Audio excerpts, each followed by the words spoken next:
£250 million scheme to ensure patients will no longer have to face unacceptable waits of more than a year for NHS treatment in England unless it is clinically necessary. The NHS will carry out more than 100,000 extra treatments to clear the backlog of people who've been waiting more than 18 weeks. Sky's health correspondent Thomas Moore reports. A blocked tear duct makes mascara a gamble for Emma Sparks. Her left eye waters so much, particularly over the winter, that her makeup runs. She's already waited for corrective surgery for more than the government's target of 18 weeks. But now she fears a new drive to clear a backlog of patients waiting even longer will overwhelm the operating theatres and delay her operation still further. It's incredibly frustrating when I'm on that ladder and keep getting kicked back and kicked back.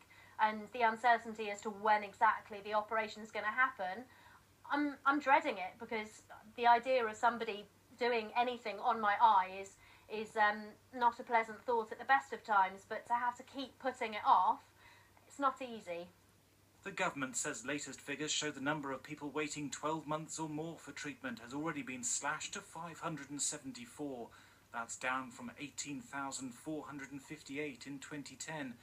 To cut waiting lists further, more than 100,000 treatments are being pushed through over the summer, with £250 million being pledged to solve the problem. If you're in pain because your hip needs replacing, a year is really far too long to wait. And we had this perverse incentive in the system that once someone had missed the target, there was no incentive in the NHS to treat them because they weren't counted anymore. And we're changing that, and I think what we're saying today is a really big step forward for the NHS. The last government did bring down waiting times, they deserve credit for that, but we actually want to go one step further.